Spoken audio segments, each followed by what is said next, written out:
القرآن courses net work Pakistan کے زیر اہتمام ہر ماہ کے دوسرے اتوار کو فکری موضوعات پر درس قرآن منعقد ہوتے ہیں۔ اسی سلسلے کا آج کا درس پاکستان خطرات کے زد میں کیوں کے موضوع پر ہے، اور حضرت مولانا محمد اسلم شیخو پوری صاحب مدد اللہ سورہ نساء آیت نمبر 147 کی روشنی میں درس قرآن دیں گے۔ آج کے درس قرآن میں جن پوائنٹس کو ریز کیا جائے گا وہ کچھ اس طریقے سے ہیں کہ پاکستان کی خطرات کی زد میں کیوں، اس کے کیا اسباب ہیں، کیا اس کا سبب مغربی سازشیں ہیں، نمبر 2 ہندو بنیے کی ذہنیت ہے، نمبر 3 کیا اس کا سبب ہمارا کرپٹ نظام ہے، یا قرآن کریم سے دوری یا منافقانہ رویہ ہے۔ میں حضرت سے گزارش کروں گا کہ مذکورہ موضوع پر درس قرآن کریم کا آغاز فرمائیں۔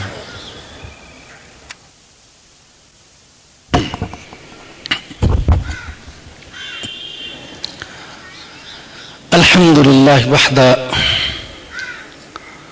والصلاة والسلام على من لا نبی بعد،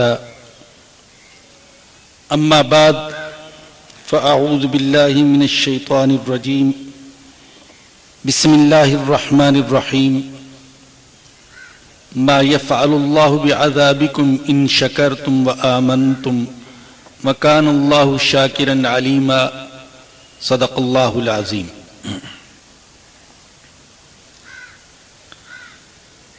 میرے اسلامی بھائیوں اور بہنوں، جیسا کہ آپ کو بتایا گیا کہ آج کے درس میں جو موضوع متعین کیا گیا ہے، پاکستان خطرات کی زد میں کیوں، اور اس موضوع پر گفتگو کرنے کے لیے ہم نے انتخاب کیا سورہ نساء کی آیت نمبر 147 کا، جو کہ 5ویں پارے کی آخری آیت ہے۔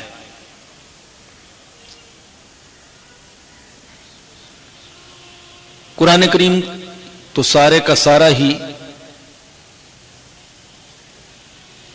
صاف دل والوں کو، غیر متعصب سوچ رکھنے والوں کو متاثر کرنے والا ہے، لیکن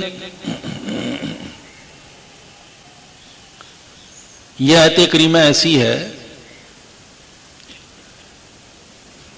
کہ جب بھی میں نے تلاوت کی تو میرے دل دماغ پر اس کے مخصوص اثرات مرتب ہوئے۔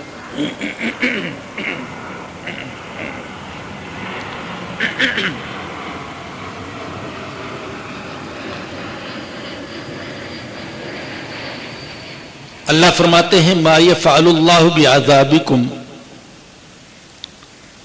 اللہ تمہیں عذاب دے کر کیا کرے گا، اللہ کو تمہیں عذاب دینے کی کیا ضرورت ہے، ان شکرتم وآمنتم، اگر تم شکر کرو اور تم ایمان لاؤ، وکان اللہ شاکرا علیما، اور اللہ تعالی شاکر ہے، بندہ بھی شاکر، اللہ بھی شاکر۔ اللہ کو جب ہم کہتے ہیں کہ اللہ شاکر ہے تو اس کا معنی ہے اللہ قدردان ہے، اور بندے کی طرف جب ہم نسبت کر کے کہتے ہیں بندہ شاکر ہے تو معنی کرتے ہیں کہ اللہ شکر کرنے والا ہے، لیکن شکر کے اندر بھی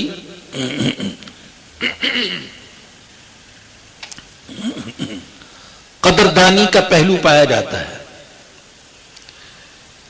اس لیے کہ شکر وہی کرے گا جس کے دل کے اندر نعمت کی، احسان کی قدر ہوگی، خواہ وہ احسان اللہ کی طرف سے ہو یا وہ احسان بندے کی طرف سے ہو۔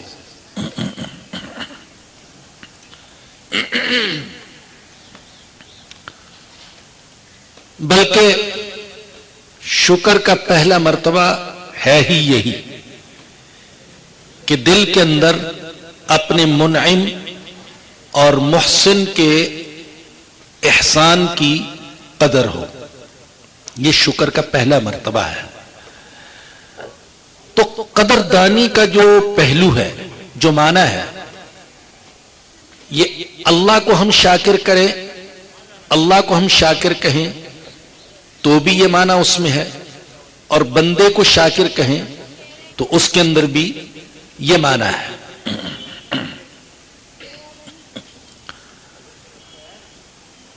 تو اللہ فرماتے ہیں کہ یہ دو صفات اے بندو اگر تمہارے اندر پائی جائیں تو تم اللہ کے عذاب سے، آفات اور بلیات سے محفوظ رہو گے۔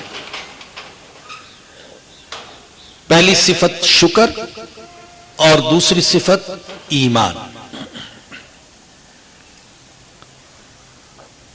قرآن کریم کی متعدد آیات اور احادیث میں شکر کا ذکر کیا گیا ہے۔ تقریباً 50 آیات ہیں جن میں اللہ پاک نے کسی نہ کسی انداز میں شکر کا ذکر فرمایا ہے۔ مثال کے طور پر سورہ بقرہ کی یہ آیت فَاذْكُرُونِي أَذْكُرْكُمْ وَاشْكُرُوا لِي وَلَا تَكْفُرُونَ، میرے بندو تم میرا ذکر کرو میں تمہارا ذکر کروں گا، اور تم میرا شکر کرو اور نہ شکرا پن اختیار نہ کرو۔ شکر کی جو ضد ہے، شکر کی ضد کے طور پر قرآن نے جو لفظ استعمال کیا ہے وہ کفر کا لفظ ہے۔ کفر ایمان کی بھی ضد ہے اور کفر شکر کی بھی ضد ہے۔ تو کفران نعمت کہا جاتا ہے عدم شکر کو، شکر ادا نہ کرنا۔ تو یہاں پر بھی یہی فرمایا وَاشْكُرُوا لِي، اور میرا شکر کرو، وَلَا تَكْفُرُونَ، اور کفر نہ کرو، کفران نعمت نہ کرو۔ سورہ ابراہیم میں بھی فرمایا لَإِن شَكَرْتُمْ لَأَزِيدَنَّكُمْ وَلَإِن كَفَرْتُمْ إِنَّ عَذَابِي لَشَدِيدٌ، اگر تم شکر کرو گے تو میں نعمتوں میں اضافہ کر دوں گا، وَلَإِن كَفَرْتُمْ، اور اگر تم کفر کرو گے، کفران نعمت کرو گے تو میرا عذاب بڑا سخت ہے۔ یہاں پر بھی شکر کے مقابلے میں اللہ نے کفر کا لفظ استعمال فرمایا۔ سورہ نحل میں اللہ نے بتایا کہ اے انسانوں، تمہیں پیدا کرنے کا مقصد اور تمہیں مختلف اعضاء کے دیے جانے کا مقصد یہ ہے کہ تم میرا شکر کرو۔ فرمایا کہ واللہ اخرجکم من بطون امہاتکم لا تعلمون شیئا وجعل لکم السمع والابصار والافئدۃ لعلکم تشکرون، اللہ نے تمہیں تمہاری ماؤں کے پیٹوں سے پیدا کیا اس حالت میں کہ تم کچھ نہیں جانتے تھے، کسی چیز کا علم تمہارے پاس نہیں تھا۔ وَجَعَلَ لَكُمُ السَّمْعَ وَالْأَبْصَارَ وَالْأَفْئِدَةَ، اللہ نے تمہیں کان دیے، آنکھیں دی اور دل دیے، کیوں؟ لَعَلَّكُمْ تَشْكُرُونَ، تاکہ تم اللہ کا شکر کرو۔ تو تمہاری تخلیق کا مقصد یہ کہ تم شکر کرو۔ تمہیں قوت شنوائی قوت بینائی اور دل دماغ دینے کا مقصد یہ کہ تم اللہ کا شکر کرو.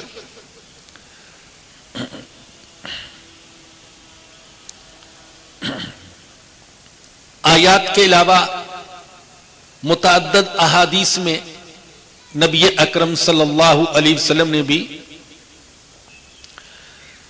شکر کا ذکر کیا ہے اور اس کی اہمیت اور فضیلت بیان کی ہے. اور ہمارے آقا صلی اللہ علیہ وسلم کو بات سمجھانے کا اور دل میں اتارنے کا سلیقہ آتا تھا کہ کس طریقے سے بات کو سمجھایا جائے, کیا اسلوب اس کے لیے اختیار کیا جائے. چنانچہ بعض اوقات ایسا بھی ہوتا کہ دوست کے ساتھ اور انداز میں بات کی جاتی اور دشمن کے ساتھ اور انداز میں بات کی جاتی, کافر کے ساتھ اور لہجے میں اور مومن کے ساتھ اور لہجے میں, دیہاتی کے ساتھ اور انداز میں اور شہری کے ساتھ اور انداز میں بات کی جاتی تاکہ بات سمجھ میں آ جائے اور دل میں اتر جائے. حضرت معاذ رضی اللہ تعالی عنہ نبی اکرم صلی اللہ علیہ وسلم کے انتہائی محبوب اور چہیتے صحابی تھے. وہ فرماتے ہیں کہ ایک دن حضور اکرم صلی اللہ علیہ وسلم نے میرا ہاتھ پکڑ لیا اور ہاتھ پکڑنے کے بعد قسم کھا کر فرمایا واللہ انی لأحبک, اے معاذ اللہ کی قسم میں تم سے محبت کرتا ہوں. 2 دفعہ فرمایا واللہ انی لأحبک, اللہ کی قسم میں تم سے محبت کرتا ہوں. اب جو بات سمجھانا چاہتا تھا کہ دیکھیے حضور بات کیسے سمجھا رہے ہیں کہ بات دل میں اتر جائے, اس کی اہمیت دل کے اندر بیٹھ جائے. ہاتھ پکڑا اور پھر قسم کھا کر فرمایا اللہ کی قسم اے معاذ میں تم سے محبت کرتا ہوں. اور اس کے بعد فرمایا اے معاذ نماز کے بعد یہ دعا پڑھا کرو اللہم اعنی علی ذکرک و شکرک و حسن عبادتک, اے اللہ مجھے توفیق عطا فرما, اپنے ذکر کی توفیق عطا فرما, شکر کی توفیق عطا فرما اور حسن عبادت کی, اچھے طریقے سے تیری عبادت کرنے کی توفیق عطا فرما. تو ہر نماز کے بعد تم اللہ سے اس کی توفیق مانگا کرو. کس کے لیے؟ ذکر کے لیے, شکر کے لیے اور حسن عبادت کے لیے. ترمذی میں حضرت عبداللہ بن عمرو بن عاص رضی اللہ تعالیٰ عنہ سے روایت ہے کہ رسول اللہ صلی اللہ علیہ وسلم نے فرمایا خصلتانی من کانتا فیہ کتبہ اللہ شاکرن صابرن. جس انسان کے اندر 2 صفات پائی جائیں اللہ پاک اسے اپنی کتاب میں شاکر اور صابر لکھ دیتا ہے. جس کے اندر یہ 2 صفات پائی جائیں, ابھی بیان کرتا ہوں, جس کے اندر یہ 2 صفات پائی جائیں تو اللہ کے ہاں ہمیشہ کے لیے اسے لکھ دیا جاتا ہے شاکر اور صابر, شکر کرنے والا اور صبر کرنے والا. اور جس کے اندر یہ دونوں صفتیں نہ ہوں لم یکتبہ اللہ شاکرا ولا صابرا, اللہ کے ہاں نہ تو اسے شاکر شمار کیا جاتا ہے اور نہ ہی صابر شمار کیا جاتا ہے. کون سی 2 صفتیں؟ فرمایا کہ من نظر فی دینہ الی من هو فوقہ فاقتدى به ونظر فی دنیاہ الی من هو دونہ فحمد اللہ. جو دین کے اعتبار سے اسے دیکھے جو اس سے آگے ہے اور پھر اس کی اقتداء کی کوشش کرے, اور دنیا کے اعتبار سے اس کو دیکھے جو اس سے پیچھے ہے اور پھر اللہ کا شکر کرے. دنیا کے اعتبار سے ان کو دیکھے جو اس سے آگے ہیں. بے شمار لوگ ہیں جو دین کے اعتبار سے ہم سے آگے ہیں, بہت آگے ہیں. میں اگر 5 نماز پڑھتا ہوں تو میں گھمنڈ کا شکار نہ ہو جاؤں. یہاں اللہ کے ایسے بندے بھی ہیں جن کی تہجد کی نماز قضا نہیں ہوتی. الحمدللہ آج کے دور میں بھی ایسے لوگ ہیں. میں اگر فرض زکات ادا کرتا ہوں تو میں اپنے آپ کو جنت کا ٹھیکیدار نہ سمجھنے لگوں. یہاں اللہ کے ایسے بندے بھی ہیں جو کثرت کے ساتھ نفلی صدقات کرتے ہیں. میں نے اگر اللہ کے دین کے لیے, اللہ کے دین کی دعوت کے لیے, قرآن کی اشاعت کے لیے دن میں 2 گھنٹے 4 گھنٹے دیے ہوئے ہیں تو میں تکبر نہ کروں. یہاں اللہ کے ایسے بندے بھی ہیں جنہوں نے اپنی پوری زندگی کو اللہ کے دین کے لیے وقف کیا ہوا ہے. ایسے لوگ ہیں. ایسے بھی ہیں جو اللہ کے دین کی خاطر اپنی اولادوں کو قربان کرنا اپنے لیے بہت بڑی سعادت سمجھتے ہیں. تو فرمایا کہ دین کے اعتبار سے تم ان کو دیکھو جو تم سے آگے ہیں اور پھر ان کی اقتدا کرنے کی کوشش کرو, ان جیسا بننے کی کوشش کرو, اور اپنے آپ کو کمتر سمجھو کہ مجھ سے تو بہت سے لوگ آگے ہیں. اور دنیا کے اعتبار سے ان کو دیکھو جو تم سے پیچھے ہیں. جب ایسا کرو گے تو بے ساختہ تمہارے دل کی گہرائی سے الحمدللہ نکلے گا. اور یہ حقیقت ہے, دنیا کے اعتبار سے بے شمار لوگ ہیں جو ہم سے پیچھے ہیں. الحمدللہ اللہ پاک نے دنیا کی بھی بہت ساری نعمتیں عطا فرما رکھی ہیں, بہت ساری نعمتیں. اگر ہم شمار کرنا چاہیں تو شمار نہیں کر سکتے.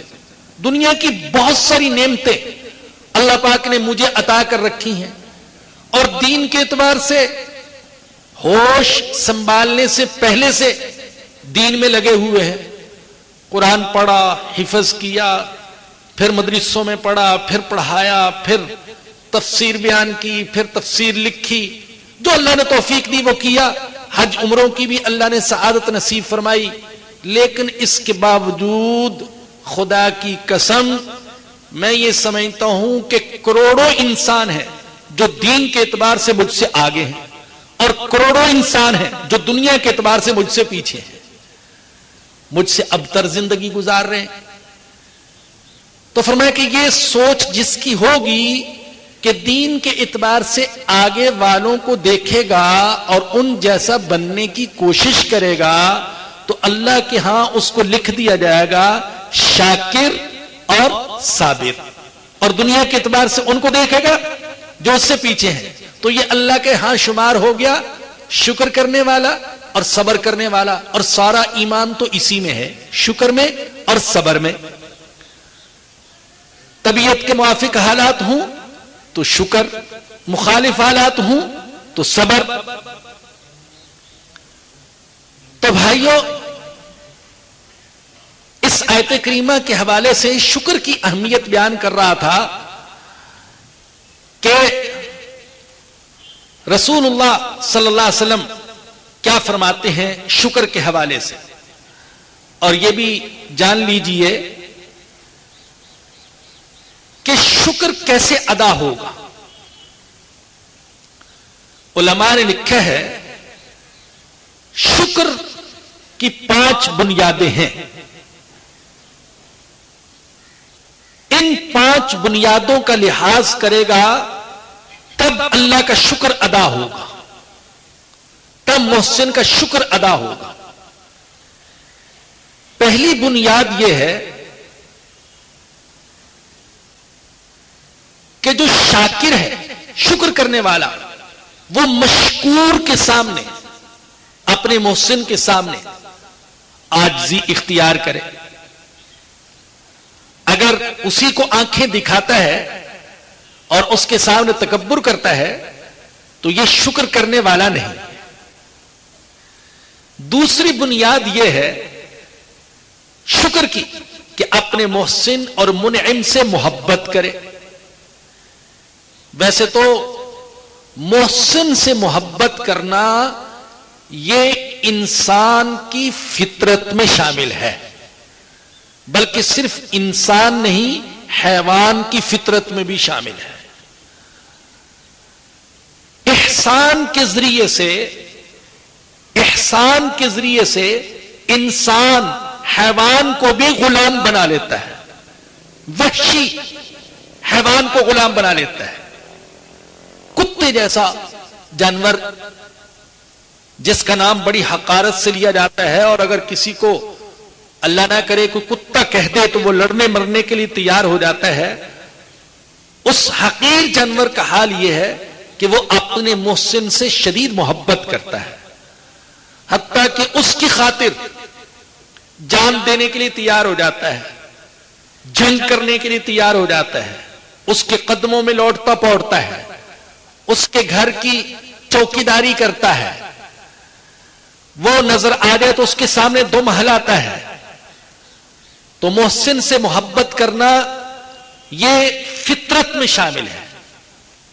تیسری بنیاد شکر کی یہ کہ اپنے محسن کی نعمت کا اعتراف کیا جائے، اقرار کیا جائے کہ ہاں مجھ پر اس نے یہ احسان کیا. اور یہ بات جملہ معترضہ کے طور پر کہہ دوں کہ اسلام کی جو تعلیم ہے وہ یہ کہ اللہ کا بھی شکر کرنا ہے اور اللہ کے بندوں کا بھی شکر کرنا ہے. ایک حدیث میں سرور دو عالم صلی اللہ علیہ وسلم نے یہاں تک فرما دیا کہ جو انسانوں کا شکر ادا نہیں کرتا وہ اللہ کا بھی شکر ادا نہیں کرتا. تو تیسری بنیاد اس کی کہ اپنے محسن کی نعمت کا اعتراف کیا جائے.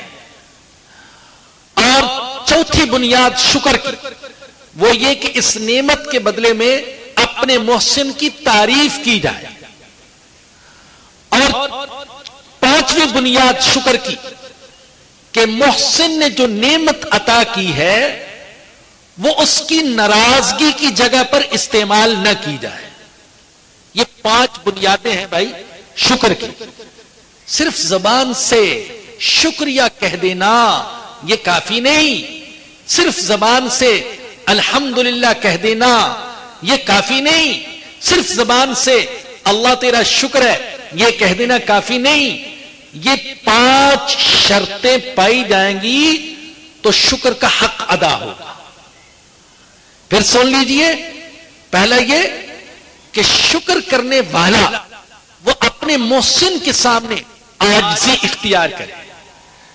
دوسری شرط یہ کہ اپنے محسن سے محبت کرے. اور تیسری شرط یہ کہ اپنے محسن کے احسان کا اقرار کرے. اور چوتھی شرط یہ کہ اپنے محسن کی نعمت کے بدلے میں تعریف کرے. اور پانچویں شرط یہ کہ اس کی دی ہوئی نعمت کو اس کی ناراضگی والی جگہ پر استعمال نہ کرے، تب شکر ادا ہوگا.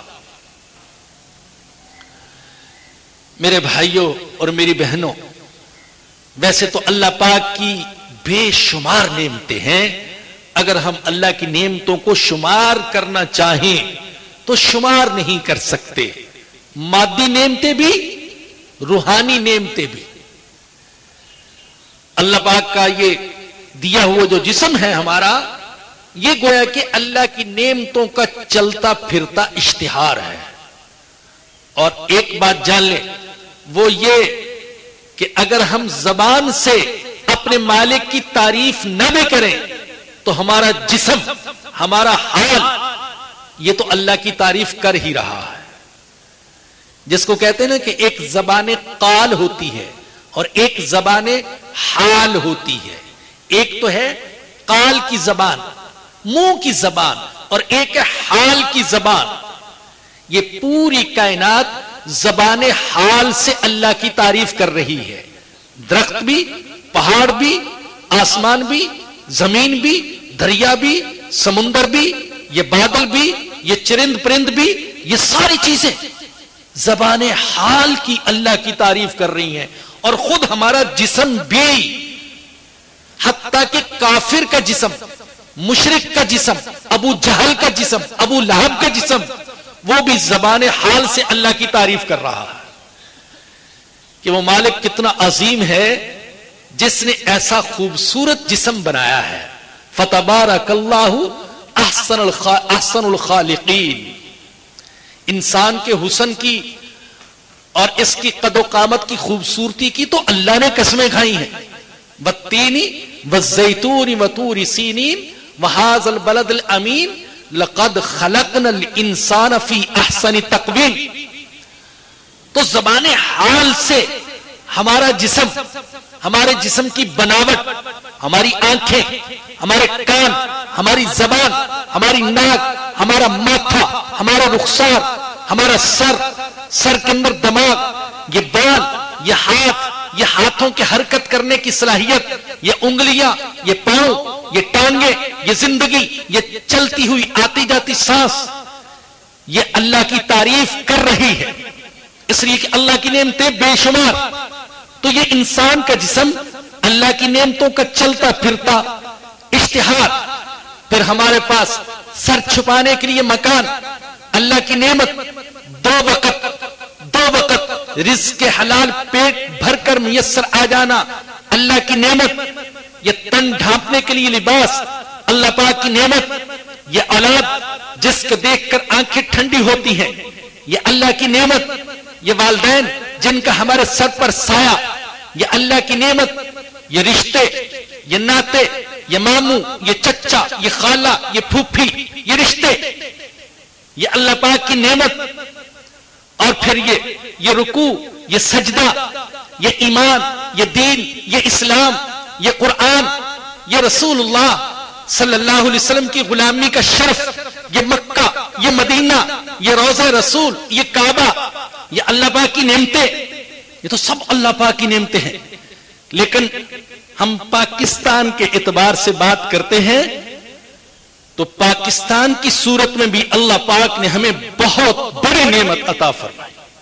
یہ بہت بڑی نعمت ہے. اگر ہم آج سے 60 سال پیچھے چلے جائیں اور اس سے بھی پیچھے، جب ہم انگریزوں کی غلامی میں تھے، جب ہندو کی بالادستی میں ہم زندگی گزار رہے تھے، جب غلامی کسی کیفیت تھی، ملازمت کے دروازے بند اور تعلیم کے دروازے بند. آپ اس وقت کے اعتبار سے دیکھیں، کوئی سوچ بھی نہیں سکتا تھا کہ ہمیں ایک آزاد خطہ ملے گا جہاں مسلمان جو چاہیں گے کر سکیں گے. اور اس وقت ہمارے لیڈروں نے جو نعرے لگائے، جو تقریریں کی، ان سب کا خلاصہ وہی نعرہ تھا، پاکستان کا مطلب کیا؟ لا الہ الا اللہ. یہ ایک نعرہ نہیں تھا، یہ پورے پروگرام کی ایک سرخی تھی، ایک عنوان تھا. جیسے اخبار میں کسی خبر کے حوالے سے، کسی سانحے اور واقعے کے حوالے سے ایک نمایاں سرخی ہوتی ہے، مگر تفصیل دوسرے کالموں میں چھپی ہوتی ہے. تو یہ ایک تو سرخی تھی، پاکستان کا مطلب کیا؟ لا الہ الا اللہ. ہمارے لیڈروں نے یہی نعرہ لگایا، باور کرایا کہ ہندو اور مسلمان دو الگ الگ قومیں ہیں، ان کے نظریات الگ، عقائد اور افکار الگ، معاشرت اور ثقافت الگ، معاملات الگ، مذہب الگ. لہذا یہ دونوں قومیں ایک جگہ نہیں رہ سکتی. مسلمانوں کے لیے الگ ملک کا ہونا ضروری ہے. کس لیے؟ تاکہ وہاں پر اپنی مذہبی تعلیمات کے مطابق زندگی بسر کر سکے. لیکن کون سی زندگی؟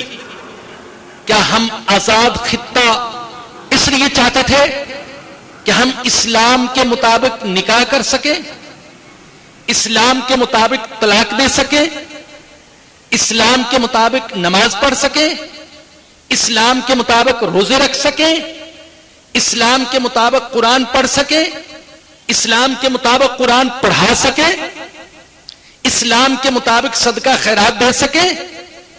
کیا اس لیے؟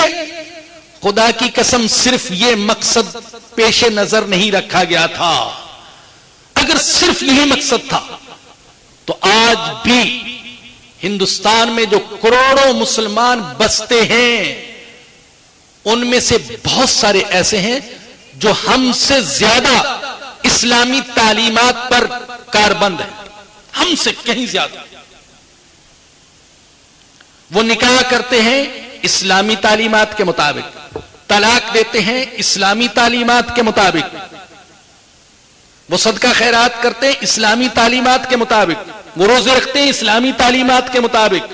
وہاں مدرسے بھی ہیں, مسجدیں بھی ہیں, تبلیغی جماعتیں بھی ہیں, تصوف کی خانقاہیں بھی ہیں, یہ سارے سلسلے ہیں. حج کے لیے بھی وہاں سے مسلمان جاتے ہیں. بلکہ ہمارے لیے تو بڑی شرم کی بات, اس پہلو سے بڑی شرم کی بات کہ جتنی سہولتیں انڈیا کی حکومت نے اپنے حاجیوں کو مہیا کی, پاکستانی حکومت نے نہیں. یہاں سرکاری طور پر جو حج کرایا گیا تقریباً 2 لاکھ روپے میں, اور وہاں سرکاری طور پر جو حج کرایا گیا 55,000 روپے میں. یہاں ٹکٹ 1,10,000 کا, وہاں ٹکٹ 35,000 روپے کا, اور اس میں سے بھی 4,000 روپے حکومت نے واپس کر دیے کہ پٹرول کی قیمتیں نیچے آ گئی ہیں. اللہ اکبر. اور ہمارے وزیر مذہبی امور, اللہ ان کو ہدایت دے, اللہ ان کو ہدایت دے, جو اپنے آپ کو علامہ بھی کہلواتے ہیں, وزیر مذہبی امور, ان سے جب پوچھا گیا کہ انڈیا کی حکومت نے تو اس میں سے بھی کم کر دیا کرایہ اور 4-4 ہزار روپے واپس کر دیے, تو انہوں نے ایسا گول مول سا جواب دیا کہ جس سے یہ ظاہر ہوتا تھا کہ پاکستانیوں سے زائد پیسے وصول کرنا گویا کہ یہ بھی ہماری مذہبی تعلیمات کا تقاضا ہے. معاذ اللہ. مجھے تو یوں لگا کہ جیسے یہ کہہ رہے ہیں کہ اس کی بھی ہمیں اسلام نے تعلیم دی ہے کہ پیسے زیادہ سے زیادہ وصول کرو ان سے, تب ان کا حج قبول ہوگا. تو صرف یہ مقصد نہیں تھا کہ ہمیں ایک ایسا خطہ مل جائے جہاں ہم نماز پڑھ سکیں, جہاں مسجدیں بنا سکیں, جہاں مدرسے بنا سکیں, جہاں تبلیغی جماعتیں نکال سکیں, جہاں خانقاہیں قائم کر سکیں. صرف یہ مقصد نہیں تھا. میں نے عرض کیا کہ یہ مقصد تو آج بھی ہندوستان کے مسلمان, اور ہندوستان کے نہیں دنیا بھر کے مسلمان بطریق احسن سر انجام دے رہے ہیں. جہاں مسلمان اقلیت میں ہیں, جن ملکوں میں مسلمان 10% ہیں, جن ملکوں میں مسلمان 5% ہیں, وہاں پر بھی وہ اذان بھی دیتے ہیں, تکبیر بھی کہتے ہیں, نماز بھی پڑھتے ہیں, روزے بھی رکھتے ہیں, حج کے لیے بھی جاتے ہیں, قرآن بھی پڑھتے ہیں, مدرسے بھی جاری کرتے ہیں, مسجدیں بھی بناتے ہیں. تو بھائیو صرف یہ مقصد تو نہیں تھا, بلکہ ہمارا مقصد تو یہ تھا کہ ہم ایک ایسا خطہ حاصل کریں جہاں زندگی کے ہر شعبے میں اسلامی تعلیمات پر ہم عمل کریں. اس لیے کہ اسلام کی جو انفرادی تعلیمات ہیں وہ تو دارالکفر میں بھی پوری کی جا سکتی ہیں, ان پر عمل کیا جا سکتا ہے, لیکن جو اسلام کی اجتماعی, معاشرتی, اقتصادی, سیاسی تعلیمات ہیں ان پر دارالکفر میں رہتے ہوئے عمل نہیں کیا جا سکتا. اس کے لیے ہمیں آزاد خطے کی ضرورت تھی.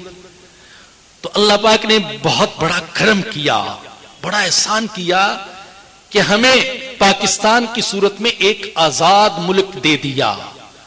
اور جان لیجئے کہ دنیا کا کوئی ملک بھی اسلام کی بنیاد پر آزاد نہیں ہوا, کوئی ملک سوائے پاکستان کے. عرب ممالک جن کی بات کرتے ہیں, سعودی, وہاں تو پہلے سے ہی مسلمانوں کی حکومت چلی آ رہی تھی, تو ایسا نہیں کہ اسلام کے نام پر اس ملک کو آزادی ملی ہو اور سعودی حکومت کو حکومت ملی ہو. اس پاکستان دنیا بھر میں ایک واحد ملک ہے جس کے بنانے والوں نے اسلام کے نام پر آزادی حاصل کی. اگر ان لاکھوں مسلمانوں کو جنہوں نے قربانیاں دی، ان بہنوں کو، ان بیٹیوں کو جنہوں نے اپنی عزت و ناموس کو پامال کروایا، ان والدین کو جنہوں نے اپنی نظروں کے سامنے اپنے بچوں کو ذبح ہوتے ہوئے اور آگ میں جلتے ہوئے دیکھا اور نیزے سے اپنے نظروں کے سامنے اپنے بچوں کے ٹکڑے ہوتے ہوئے دیکھے، اگر ان کو پتا ہوتا کہ یہ ملک اسلامی قوانین کے نفاذ کے لیے نہیں بلکہ مخصوص قسم کے طبقے کے لیے، جاگیرداروں اور سرمایہ داروں اور رشوت خوروں اور حرام خوروں کی عیاشی کے لیے اس ملک کو حاصل کیا جا رہا ہے، تو وہ کبھی بھی قربانیاں نہ دیتے. تو بھائی یہ اللہ پاک کا بڑا کرم، بہت بڑی نعمت، اللہ کی نعمتوں میں سے ہمارے لیے.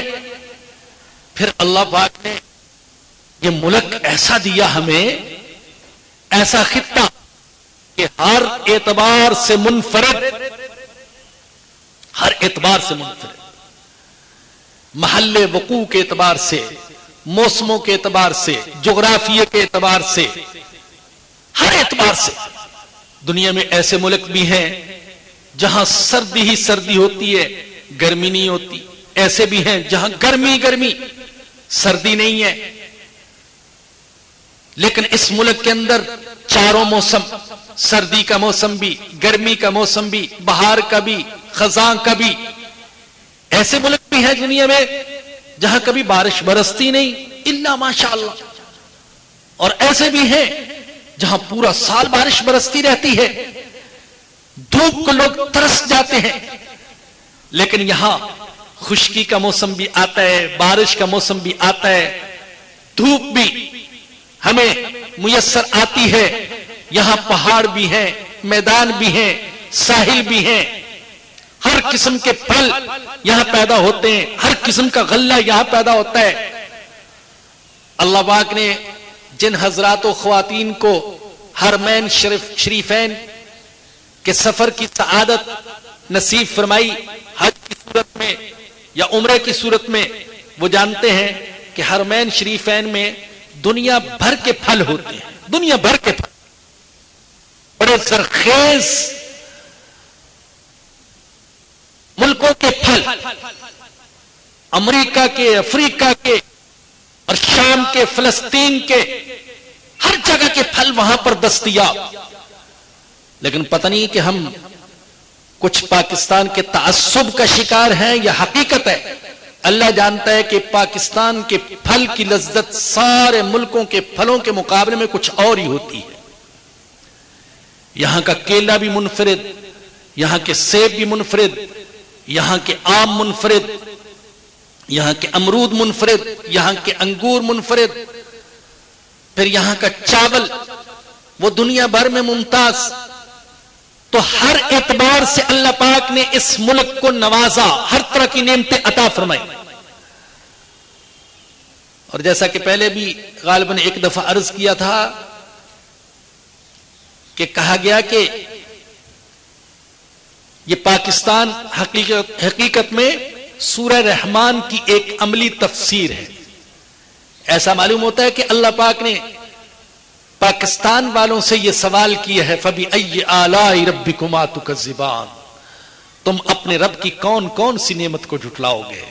کون سی نعمت ہے جو ہم نے تم کو عطا نہیں کی؟ تو بھائیو، اللہ نے کہا اگر تم میری نعمتوں کا شکر کرو گے تو میں تمہیں کیوں عذاب دوں گا؟ مجھے تمہیں عذاب دینے کی کیا ضرورت ہے؟ ہمارا اللہ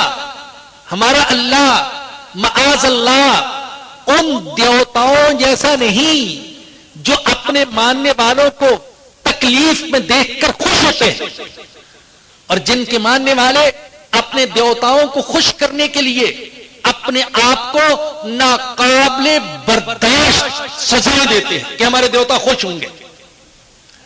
کوئی کھڑا ہی رہتا ہے, سال ہر سال کھڑا رہتا ہے, کیوں؟ میرا دیوتا خوش ہوگا. کوئی سال ہر سال بھوکا رہتا ہے, روکھی سوکھی کے علاوہ کچھ کھاتا نہیں, کیوں؟ سوچئے کہ میرا دیوتا خوش ہوگا. ایسے بھی ہیں جو اپنے بازوؤں کو ایسے رکھ کر خوش کر دیتے ہیں, شل ہو جاتے ہیں ان کے بازو, سوچئے کہ ہمارے دیوتا خوش ہوں گے. ایسے بھی ہیں جو اپنے جسم سے لوہے کی کنگیوں سے گوشت کو نوچتے ہیں, سوچئے کہ ہمارے دیوتا ہم سے خوش ہوں گے. ہم نے خود اخباروں میں تصویریں دیکھی. ایسے بھی ہیں جو لوہے کی آری سے اپنے جسم کو کاٹتے ہیں, سوچئے کہ ہمارے دیوتا ہم سے خوش ہوں گے. لیکن ہمارا اللہ وہ نہیں ہے جو اپنے ماننے والوں کو تکلیف میں دیکھ کر خوش ہو. ہمارا اللہ تو رحمان ہے, وہ رحیم ہے. اس کے 99 ناموں میں سے ہر نام اس کی رحمت اور اس کی محبت پر دلالت کرتا ہے. وہ احسان کرنے والا اللہ. تو اللہ کہتا ہے ما یفعل اللہ بعذابکم, اللہ تمہیں سزا دے کر کیا کرے گا, کیا حاصل ہوگا اللہ کو تمہیں سزا دے کر, تمہیں عذاب دے کر. اللہ ان دیوتاؤں جیسا نہیں جو اپنے پجاریوں کو تکلیف میں دیکھ کر خوش ہوتے ہیں. تو اللہ کہتا ہے میں کیا کروں گا تمہیں عذاب دے کر, لیکن شرط کیا ہے؟ ان شکرتم, پہلی شرط اگر تم شکر کرنے والے ہو. تو بھائیو ہم نے اللہ کی اس نعمت کا شکر ادا نہیں کیا. پاکستان کی صورت میں اللہ پاک نے ہمیں جو عظیم ترین نعمت عطا فرمائی, ہم نے اس نعمت کا شکر ادا نہیں کیا, کفران نعمت کا راستہ اختیار کیا. اور دوسری شرط اللہ نے کیا لگائی؟ وآمنتم, میرے بندو تم میرے عذاب سے, میری سزا سے محفوظ رہ سکتے ہو جبکہ تم ایمان والے ہو, تمہارے اندر ایمان کی صفت ہو, ایمان کی حقیقت تمہیں حاصل ہو جائے. تو پھر تم مغلوب نہیں ہو سکتے, پھر تم شکست نہیں کھا سکتے, پھر تمہیں اللہ عذاب نہیں دے گا, اللہ تمہیں سزا نہیں دے گا. تو اگر ایمان ہو, یہ ایمان بنیاد ہے ہماری طاقت کی اور ہمارے اتحاد کی.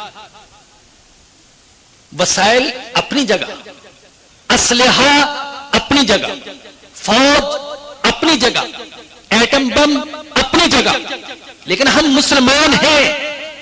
ہماری سوچ اور غیر مسلم کی سوچ میں فرق ہے. ان ساری چیزوں کا ہونا ضروری ہے. میں ان کی افادیت سے انکار نہیں کرتا, اسلحے کی افادیت سے, فوج کی افادیت سے, ہوائی جہازوں کی افادیت سے, مادی وسائل کی افادیت سے میں انکار نہیں کرتا. لیکن ہم مسلمان ہیں, ہماری سوچ الگ ہے, یہودی کی سوچ سے الگ, عیسائی کی سوچ سے الگ. ہماری سوچ یہ ہے کہ ہماری طاقت کا اصل راز ایمان ہے. اگر ایمان نہیں تو ہم کمزور ہیں, اگر ایمان ہے تو ہمارے اندر طاقت ہے.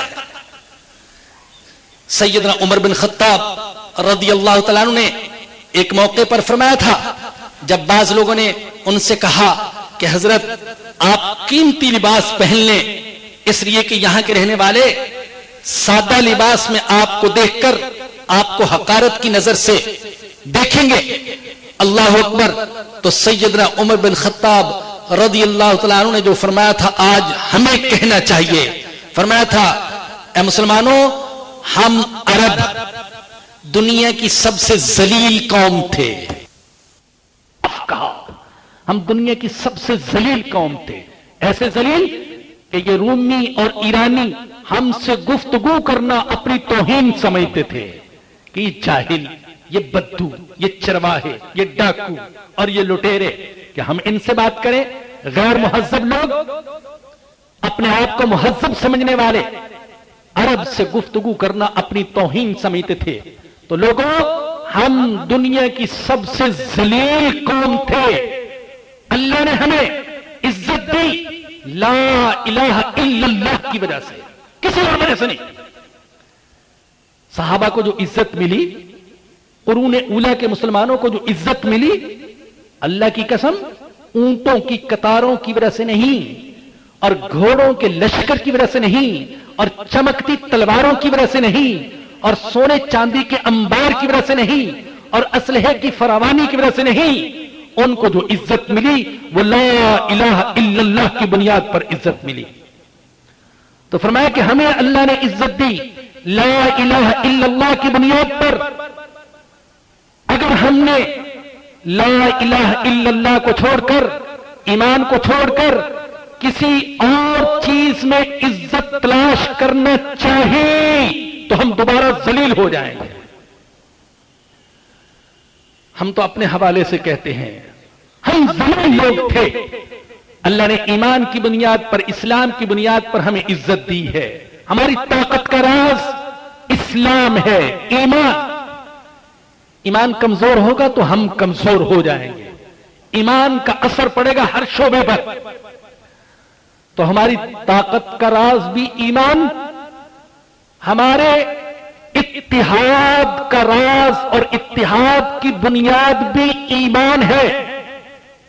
ہم اگر متحد ہوں گے ایمان کی بنیاد پر، جس نے کلمہ پڑھ لیا وہ اب اگر قومیت کی بنا پر، زبان کی بنیاد پر، نسل کی بنیاد پر، وطن کی بنیاد پر انسانوں کو، مسلمانوں کو متحد کرنے کی کوشش کرتا ہے تو گمراہی کے راستے پر چلتا ہے۔ ہمارے اتحاد کی بنیاد ایمان، ہمارا لا زوال رشتہ وہ ایمان۔ اب مسلمانوں نے اپنے آپ کو متحد کرنا چاہا، دنیا بھر کے مسلمانوں نے خطے کی بنیاد پر، زبان کی بنیاد پر، صرف پاکستان کی بات نہیں کر رہا، دنیا بھر کے مسلمان کیسے کہیں، اللہ کی قسم زخمی دل سے کہتے ہیں کہ جس سرزمین پر ایمان نازل ہوا، قرآن نازل ہوا، اس سرزمین کے رہنے والے بھی اب اپنے باشندوں کو متحد کر رہے ہیں، زمین کی بنیاد پر، وطن کی بنیاد پر، زبان کی بنیاد پر، عربی زبان کی بنیاد پر، ایمان کی بنیاد پر نہیں۔ آج حیرت کی بات ہے، سعودیہ میں کہیں کبھی مسلمان آئے، کہیں کبھی، ان کو کہا جاتا ہے اجنبی، ان کا نام ہے اجنبی۔ وہ عرب ہے، باقی سب وہ اجنبی ہیں، اجنبی کے نام سے پکارا جاتا ہے، اپنوں کو وطنی، ملکی، اور دوسروں کو اجنبی۔ تو جب عرب کی بنیاد پر، عربی زبان کی بنیاد پر لوگوں کو متحد کیا جائے گا، طاقت نہیں آئے گی۔ الحمدللہ ہمیں عربی زبان سے محبت ہے، اس لیے کہ قرآن عربی میں، ہمارے آقا کی زبان عربی، جنت والوں کی زبان عربی، ہمیں عربی سے محبت، لیکن اس کے باوجود ہم اپنے آقا کی دی ہوئی تعلیمات کی بنیاد پر کہتے ہیں ہماری طاقت کا راز عربی زبان نہیں ہے، ایمان ہے، ایمان ہے۔ اور اتحاد اسی بنیاد پر قائم ہو سکتا ہے مسلمانوں کے اندر، ایمان کی بنیاد پر۔ خود پاکستان والوں کو بھی تقسیم کرنے کی کوشش کی جا رہی ہے، یہ سندھی، یہ مہاجر، یہ پٹھان، یہ پنجابی، یہ بلوچی، یہ بروہی، نسلوں کی بنیاد پر، زبانوں کی بنیاد پر۔ اللہ اکبر، کل کے اخبار میں ایک ظالم دانشور، نام نہاد دانشور کا کالم پڑھا، ویسے تو اس نے لفظوں کا بڑا ہیر پھیر کیا، لیکن لفظوں کے ہیر پھیر میں جو کہنا چاہتا تھا، وہ چونکہ پنجاب کا رہنے والا ہے، اور آپ جانتے ہیں کہ پنجاب کے اندر مختلف قومیں، یہ باجوے، یہ چٹھا، اور یہ ڈوگر، یہ چیما، یہ لدڑ، یہ گھمن، اس طرح کی برادریاں اور ذاتیں۔ تو اس کی بات کا حاصل یہ تھا کہ یہ ذاتیں، یہ چٹھا، یہ چیما، یہ ڈوگر، یہ لبڑ، یہ گھمن، یہ باجوا، یہ ذاتیں ہندوؤں میں بھی ہیں، سکھوں میں بھی ہیں، تو ہم سب ایک ہیں۔ اللہ اکبر۔ اور حیرت یہ، اس نے اس پر تعجب ظاہر کیا، حیرت یہ کہ ہم ہیرو ان کو بناتے ہیں جو ہم میں سے نہیں، یعنی یہ غزنوی، یہ غوری، ہم ان کو ہیرو بناتے ہیں جبکہ وہ ہم میں سے ہے نہیں۔ اور ہم جو ایک ہیں، ہم جو ایک ہیں، چاہے ہندو ہو یا سکھ ہو، ان کی ذات بھی وہی، ان کی ذات بھی وہی، ہم جو ایک ہیں، ہم تو دشمن بنے ہوئے اور ہیرو بنا رہے ہیں کن کو؟ غیروں کو، غزروی کو، غوری کو۔ مجھے تو ڈر ہے کل کلاں اس قسم کے دانشور کہیں گے کہ ہمارا ہیرو محمد بن قاسم نہیں ہے، راجہ طاہر ہے، اور کہیں گے نہیں، کہہ رہے ہیں۔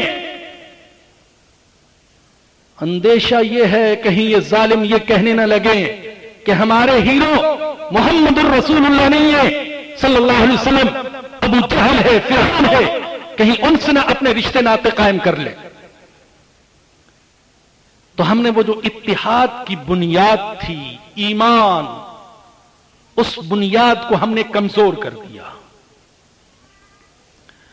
شکر کی بجائے ہم نے ناشکراپن اختیار کیا، ایمان کی بجائے ہم نے منافقت کی ہے۔ معاف کر دیجئے گا میرے الفاظ اگر غلط سخت محسوس ہوں، غلط تو نہیں ہوں گے، جھوٹ نہیں بولتا، قرآن اور حدیث اور عام تجربات کی بنیاد پر کہہ رہا ہوں۔ آج کل عالم اسلام کا سب سے بڑا مسئلہ وہ منافقت ہے۔ خالص مومن کم رہ گئے، منافق بہت زیادہ۔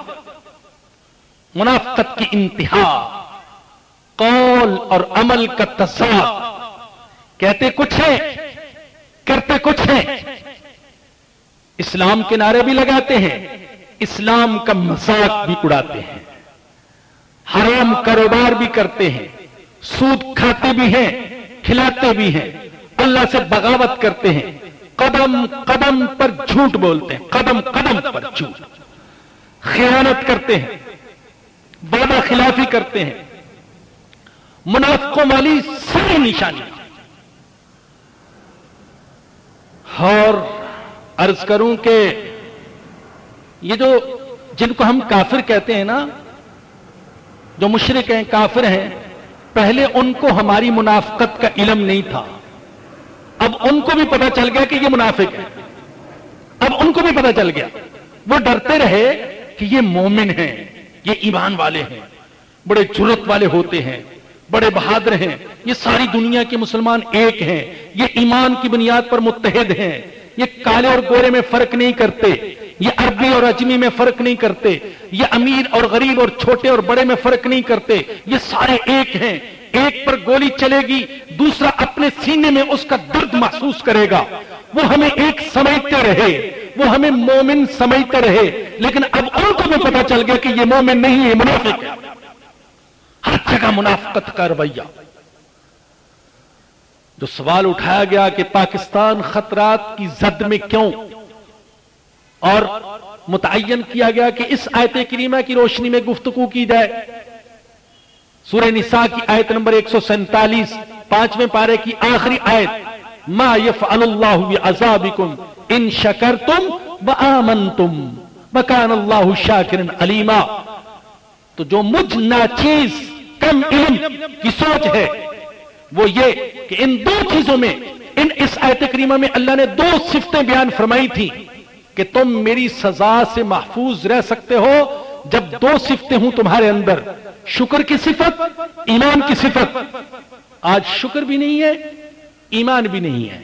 ہم نے نہ شکر اپن اختیار کیا، ہم نے اس نعمت کی قدر نہیں کی پاکستان کی صورت میں جو ہمیں حاصل ہوئی۔ میں نے عرض کیا تھا کہ علماء نے لکھا کہ شکر کی 5 بنیادیں ہیں، ان میں سے آخری بنیاد کیا ہے کہ اللہ کی کسی بھی شخص کی، کسی بھی محسن کی، اور سب سے بڑا محسن کون ہے؟ اللہ کی دی ہوئی نعمت کو اس کی ناراضگی والی جگہ میں استعمال نہ کیا جائے۔ آپ اگر اپنے ضمیر سے پوچھیں اور آپ کے اندر سچ بولنے کی جرت ہو تو آپ اقرار کریں گے، اور ہر شخص اقرار کرے گا کہ یہ جو اللہ کی دی ہوئی نعمت تھی پاکستان کی صورت میں، اس کو ہم نے اللہ کی رضا کے لیے کم استعمال کیا، اللہ کی ناراضگی کے لیے زیادہ استعمال کیا۔ ڈاکو اور لٹیرے کی عزت ہے، زاہد اور پارسا کی عزت نہیں ہے، عالم کی عزت نہیں ہے، فنکار اور گلوکار اور قوم کو گمراہ کرنے والا ظالم دانشور، اس کی عزت ہے، قوم کو حقیقی راستے دکھانے والے کی عزت نہیں ہے۔ تو ہم نے اس نعمت کی قدر نہ کی، اللہ کی ناراضگی کے لیے اس کو استعمال کرتے رہے، اس اللہ کی دی ہوئی آزادی کو۔ اور وہ جو دوسری بنیاد تھی ایمان، وہ بھی کمزور پڑ گئی۔ جان لیجیے ہمارے ساتھ سب سے زیادہ ظلم نہ امریکہ نے کیا، نہ انگریز نے کیا، نہ ہندو نے کیا، ہمارے ساتھ سب سے زیادہ ظلم ہم نے خود کیا ہے۔ سب سے زیادہ ہم قصوروار ہیں۔ ہم ہر چیز میں کچھ سازش تلاش کرنے کی کوشش کرتے ہیں، فلاں کا ہاتھ ہے، فلاں کی سازش ہے، فلاں نے یہ کیا۔ ارے خود سب سے زیادہ ہم ذمہ دار ہیں۔ یہ نظام کس کا، یہ کرپٹ نظام کس کا ہے قائم کرتا؟ یہ ہمارا۔ شاید ہی کوئی اللہ کا بندہ بچا ہوا ہو کرپشن سے، وغیرہ نیچے سے اوپر تک ڈاکہ زنی اور کرپشن عام۔ میں اکثر عرض کرتا رہتا ہوں، صرف 2 شخص کرپشن سے بچے ہوئے ہیں، صرف 2۔ ایک وہ جس کے دل میں اللہ کا ڈر ہے، اور دوسرا وہ جس کا داؤ نہیں چلتا۔ بس صرف یہ 2 بچے ہوئے۔ جس کے دل میں خوف خدا ہے وہ بچا ہوا ہے۔ ہیں ایسے لوگ اب بھی ہیں الحمدللہ، اور انہی کی وجہ سے یہ نظام ہستی قائم ہے۔ اور دوسرا وہ جس کا داؤ نہیں چلتا، ورنہ وہ بھی اس چکر میں ہے، کوئی پلاٹ ہاتھ لگ جائے، کوئی جاگیر ہاتھ لگ جائے، کہیں سے کمیشن مل جائے، کوئی ایسا محکمہ مل جائے کہ رات کو غریب سوؤں صبح کو امیر بن جاؤں، ہر کوئی اس چکر میں، لیکن بیچارے کا داؤ نہیں چل رہا۔ کیا کروں، کیسے کروں؟ کوئی تعلقات نہیں ہے اوپر تک، جہاں سے گویا کہ سونے کی کان اس کو دریافت ہو سکے، اور جہاں سے اس کو وسائل مل سکیں، بیچارے کا داؤ نہیں چلتا، ورنہ ہر کوئی اس چکر میں۔ اور اسی میں قرآن کریم سے دوری بھی آ گئی، اور ہمارا منافقانہ رویہ بھی آ گیا، جو عرض کر رہا تھا۔ اللہ اکبر۔ اور یہ منافقت کی بیماری صرف پاکستان تک محدود نہیں، عالم اسلام کا بہت بڑا حصہ اس منافقت کا شکار ہے۔ آج جو فلسطینیوں پر ظلم اٹھایا جا رہا ہے، کئی دن ہو گئے، صرف 15 لاکھ کی چھوٹی سی آبادی ہے، جس کو اسرائیل جیسا مسلح درندہ لاکھوں کی فوج لے کر تہس نہس کر رہا ہے، اور اس پر چڑھائی کر رہا ہے، آگ برسا رہا ہے۔ روزانہ ہم اخباروں میں دیکھ رہے ہیں معصوم بچوں کی لاشیں، بچیوں کی لاشیں، مسخ شدہ لاشیں، معصوم کلیاں جو ابھی تک کھلی بھی نہ تھی، سن رہے ہیں ان کو پانی میسر نہیں، بجلی میسر نہیں، راشن میسر نہیں، ٹرانسپورٹ میسر نہیں۔ ہم سن رہے ہیں، سب کچھ سن بھی رہے، دیکھ بھی رہے، اور ان کے قریب رہنے والے، چند گھنٹوں کی مسافت پر رہنے والے مسلمان عیاشیاں کر رہے ہیں۔ ان کے کلب بھی آباد ہیں، شراب خانے بھی آباد ہیں، ہوٹل بھی آباد ہیں، ریستوران بھی آباد ہیں، دعائیں بھی کر رہے ہیں، مولا اسرائیل کو تباہ کر دے۔ اللہ اکبر۔ اللہ مومنوں کی دعائیں سنتا ہے، قبول کرتا ہے، منافقوں کی نہیں۔ ارے اٹھو، جاؤ جہاد کرو، تم سے چھوٹا سا ملک ہے، جاؤ۔ اللہ کہتا ہے میری مدد تمہاری ساتھ، اٹھو تو صحیح، قدم تو اٹھاؤ۔ اور ہم بالکل بنی اسرائیل کی طرح کہہ رہے ہیں فَاذْهَبْ أَنْتَ وَرَبُّكَ فَقَاتِلَا إِنَّا هَاهُنَا قَاعِدُونَ، اللہ تو جا کے لڑ یہودیوں سے، ہم تو صرف دعا ہی کر سکتے ہیں کہ تو تباہ کر دے ان کو۔ یعنی اللہ ہوائی جہاز لے کر آئے، اللہ بم لے کر آئے، اللہ فوجیں لے کر آئے اور اللہ ان کو تباہ کرے، ہم نہیں قدم اٹھائیں گے، ہم تو ان کی مصنوعات بھی استعمال کریں گے، مشروبات بھی استعمال کریں گے، عطریات بھی استعمال کریں گے، ملبوسات بھی استعمال کریں گے، ان سے دوستیاں بھی رکھیں گے، ان سے تعلقات بھی قائم کریں گے، بلکہ ضرورت پڑی تو ان کے گلوں میں گولڈ میڈل بھی ڈالیں گے، ہار بھی پہنائیں گے، اور ساتھ اللہ سے دعا بھی کریں گے اللہ ان کو تباہ کر دے۔ لاکھوں دعا کر رہے ہیں، کروڑوں دعا کر رہے ہیں، لیکن جب منافقانہ رویہ ہوگا تو دعائیں کیسے قبول ہوں گی؟ تو میرے بھائیوں، میری بہنوں، جو میری ناقصی سوچ اور تجزیہ تھا کہ آج ہماری منافقت کی وجہ سے، قرآن کریم سے دوری کی وجہ سے، اور ان دو بنیادوں کے نہ ہونے کی وجہ سے، نہ شکر نہ ایمان، اللہ کا عذاب آ رہا ہے ہم پر۔ عذاب، اللہ کے عذاب کی مختلف صورتیں ہوتی ہیں۔ اللہ کے عذاب کی صورت صرف یہ نہیں ہے کہ آگ برسے اور قوم نوح کی طرح سیلاب آ جائے، یا چنگاڑ آئے اور ہوا چلتی رہے قوم عاد کی طرح۔ اللہ کے عذاب کی صورت صرف یہ نہیں ہے، اللہ کے عذاب کی مختلف صورتیں ہیں۔ یہ مہنگائی بھی اللہ کے عذاب کی ایک صورت ہے، یہ قحط اللہ کے عذاب کی صورت، یہ آپس میں نفرتیں، ایک دوسرے کا خون بہانا، ایک دوسرے کے ساتھ دشمنی اور نفرت کرنا، یہ بھی اللہ کے عذاب کی صورت ہے۔ اور کافروں کا خوف اور ڈر دل پر مسلط ہو جانا، یہ بھی اللہ کے عذاب کی ایک صورت ہے۔ آج خوف مسلط ہے، خوف مسلط عالم اسلام کے تمام حکمرانوں کے دل پر، کہیں ایسا نہ ہو جائے، کہیں ویسا نہ ہو جائے، ہمارے عیاشی کے اڈے تباہ نہ ہو جائے، ہمارے محلات مسمار نہ ہو جائیں۔ قربانی کے بغیر جنگ جیتنا چاہتے ہیں، بغیر قربانی دیے جنگ جیتنا چاہتے ہیں، تو یہ بھی اللہ کے عذاب کی ایک صورت ہے۔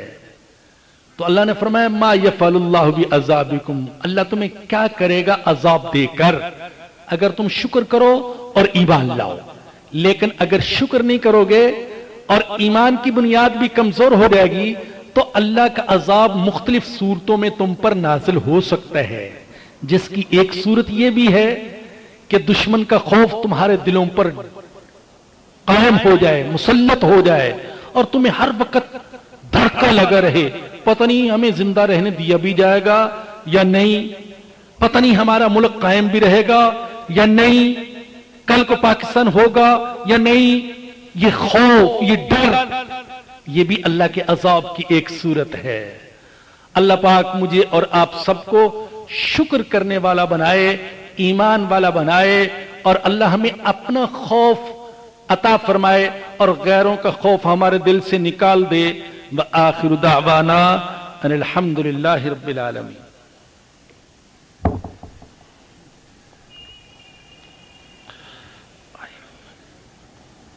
کچھ اعلانات ہیں، لیکن اعلانات سے پہلے سب سے اہم، یعنی غزہ میں جو انسانی المیہ ہوا ہے اس کے حوالے سے ایک قرارداد، اور میں قرارداد پڑھ رہا ہوں اور آپ حضرات جو ہے ہاتھ اٹھا کر اس کی تائید کریں گے۔ قرارداد درس قرآن کا آج کا یہ اجتماع فلسطین کے علاقے غزہ میں صہیونی بربریت و درندگی کی بھرپور مذمت کرتا ہے۔ تقریباً 800 مسلمانوں کی شہادت، جس میں زیادہ تر بچے ہیں، پوری مہذب دنیا کے ماتھے پر کلنک کا ٹیکا ہے۔ اقوام متحدہ، OIC اور مسلم حکمرانوں کی پراسرار خاموشی اور دوہرا معیار ناقابل فہم ہے۔ ہم مطالبہ کرتے ہیں کہ اقوام متحدہ، بین الاقوامی یونینیں، OIC، پاکستانی حکومت اور دیگر اسلامی ممالک اسرائیلی حکومت سے یہ حملے بند کروائیں اور بین الاقوامی معاہدوں کی خلاف ورزی پر اسرائیل اور صہیونیوں کے خلاف بھرپور کارروائی کی جائے۔ کیا آپ تمام حضرات اور خواتین کو یہ قرارداد منظور ہے؟ آپ ہاتھ اٹھا کر خواتین و حضرات اس قرارداد کی تائید میں اپنے ہاتھ بلند کریں۔ کچھ اہم اعلانات ہیں دعوت رجوع الی القرآن کے حوالے سے، وہ آپ سن لیں۔ سب سے پہلا اعلان، انشاءاللہ اگلا ماہانہ درس قرآن کریم اتوار 8 فروری صبح 11:30 بجے منعقد ہوگا انشاءاللہ۔ نمبر 2، خواتین میں رجوع الی القرآن کے حوالے سے القرآن کورسز کے زیر اہتمام جو کام ہو رہا ہے، تو اس کے حوالے سے انشاءاللہ تعالی 4 کورسز شروع کیے جا رہے ہیں، اس کو بھی میں پڑھتا ہوں۔ طالبات و خواتین میں دینی شعور بیدار کرنے کی تعلیمی تحریک، القرآن کورسز کے زیر اہتمام بنس روڈ اور بہادر آباد کے مراکز میں جمعہ 3 جنوری سے درجہ ذیل کورسز شروع کیے جا رہے ہیں۔ نمبر 1، 1 سالہ ترجمہ و تفسیر قرآن کلاسز۔ نمبر 2، 1 سالہ اللسان العربی کورس۔ نمبر 3، 1 سالہ عربی بول چال کورس۔ نمبر 4، 6 ماہی تربیت گاہ معلمات۔ یہ 1 سالہ اللسان العربی کورس ان طالبات و خواتین کے لیے ہے جو بنیادی عربی گرامر جو ہے سیکھنا چاہتی ہیں، اور 1 سالہ عربی بول چال کورس ان طالبات و خواتین کے لیے شروع کیا جا رہا ہے جو بنیادی عربک گرامر سے واقف ہیں۔ اور 6 ماہی تربیت گاہ معلمات، اس میں ہم جو ہے ناظرہ قرآن کریم پڑھی ہوئی جو ہے طالبات کو 6 ماہ کی جو ہے تجوید کی تربیت دیتے ہیں، تاکہ وہ اپنے گھروں میں مکاتب کھول کر جو ہے وہ ناظرہ قرآن کریم اور حفظ قرآن کریم پڑھانے کے لائق ہو جائیں۔ ان کورسز کی افتتاحی تقریب جمعہ 30 جنوری کو سپہر 3 بجے یہاں بہادر آباد سینٹر میں منعقد ہوگی انشاءاللہ تعالی۔ اور ہماری خوش قسمتی ہے کہ حضرت مولانا حکیم محمد مظہر صاحب دامت برکاتہم افتتاحی خطاب و دعا فرمائیں گے۔ تمام طالبات و خواتین سے درخواست ہے کہ وہ ان کورسز میں زیادہ سے زیادہ داخلہ لیں اور غلبہ دین کی اس تحریک میں شریک سفر ہو جائیں۔ تیسرا اعلان، القرآن کورسز کی معمر ترین طالبہ و کارکن زینب حاجیانی اور عبدالرزاق کی صحت کے لیے دعا فرمائیں۔ نمبر 4، حضرت مولانا محمد اسلم شیخو پوری صاحب کی کتاب دیار حرم کی چند حسین یادیں باہر اسٹال پر دستیاب ہے، آپ حاصل کر سکتے ہیں باہر اسٹال سے۔ اور اس کے علاوہ جو حضرت کا جو پچھلے سے پچھلا درس قرآن تھا نظام خلافت کے موضوع پر، وہ بھی باہر اس کی کیسٹس حاصل کی جا سکتی ہیں۔ نئے سال کا اسلامی و عیسوی کیلنڈر باہر اسٹال سے حاصل کر لیں۔ اپنی کمپنی کے نام چھپوانے کا بھی اس میں انتظام ہے۔ اس کی کچھ نوعیت اس طریقے سے ہے کہ یہ درس قرآن .com والوں نے یہ کیلنڈر شائع کیا ہے، اور اس میں انہوں نے جو کسی کمپنی کا اگر نام ایڈ کرنا ہو تو یہ بیچ میں انہوں نے جگہ چھوڑی ہے، اور اس میں یہ باقاعدہ پورا درس قرآن .com کا پیغام ہے حضرت مولانا محمد اسلم شیخو پوری صاحب کے اور مفتی تقی عثمانی صاحب کے، مولانا طارق جمیل صاحب کے، ان حضرات کے جو درس قرآن وغیرہ جو ہوتے ہیں تو وہ درس قرآن .com پر جو نشر ہوتے ہیں اس کے حوالے سے پوری معلومات ہیں اس میں۔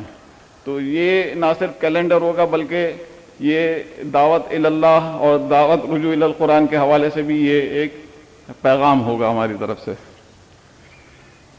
دعوت رجوع الی القرآن کے حوالے سے ایک اہم اعلان، اتوار 18 جنوری دن 11:30 بجے لاسانیہ ریسٹورنٹ ابو الحسن اصفہانی روڈ گلشن اقبال کے آڈیٹوریم میں خواتین و حضرات کے لیے درس قرآن کریم منعقد ہوگا۔ جامعہ علامہ بن نوری ٹاؤن کے استاد الحدیث جناب مولانا محمد فضل محمد صاحب دامت برکاتہم حجیت حدیث کے موضوع پر درس قرآن دیں گے۔ یہ کچھ اعلانات تھے، میں اگر کوئی اعلانات باقی رہ گئے ہوں تو حضرت سے گزارش کروں گا اور ان سے دعا کی درخواست بھی کروں گا۔ بس یہ کیلنڈر کے حوالے سے عرض کروں گا کہ بھائی یہ جو حضرات ہیں کیلنڈر والے، ان کا کوئی کاروباری مقصد نہیں ہے، اشاعت قرآن دعوت قرآن مقصد ہے۔ اگر وہاں پر اسٹال پر رکھے ہوئے ہوں برائے فروخت تو آپ حضرات اپنی استطاعت کے مطابق زیادہ سے زیادہ خرید کر بھی لے جائیں اور چشمہ بھی کریں تاکہ یہ پیغام عام ہو، اور جن حضرات کو اللہ نے طاقت دی ہے وہ اپنی کمپنیوں کی طرف سے چھپوانے میں بھی تعاون کریں۔ اور آج مغرب کے بعد انشاءاللہ حسب معمول نارتھ ناظم آباد مدنی مسجد میں درس ہوگا، تمام خواتین و حضرات سے شرکت کی درخواست ہے، درود شریف پڑھ لیں، دعا کی جائے گی۔ اللہم صلی علی محمد وعلی آل محمد کما صلیت علی ابراہیم وعلی آل ابراہیم، اللہم بارک علی محمد وعلی آل محمد کما بارکت علی ابراہیم وعلی آل ابراہیم۔ الحمدللہ رب العالمین والصلاة والسلام علی سید الانبیاء والمرسلین۔ الحمدللہ الذی ہدانا لہذا وما کننا لنہتدی لولا ان ہدانا اللہ۔ الحمدللہ حمدا کثیرا طیبا مبارکا فی۔ ربنا ظلمنا انفسنا وان لم تغفر لنا وترحمنا لنکونن من الخاسرین۔ ربنا هب لنا من ازواجنا وذریاتنا قرۃ اعین واجعلنا للمتقین اماما۔ اللہم انا نسألک من خیر ما سألک منہ نبیک محمد صلی اللہ علیہ وسلم ونعوذ بک من شر ما استعاذ منہ نبیک محمد صلی اللہ علیہ وسلم۔ مولا اپنے فضل و کرم سے ہمارے صغیرہ کبیرہ خفیہ اعلانیہ سارے گناہوں کو معاف فرما دے۔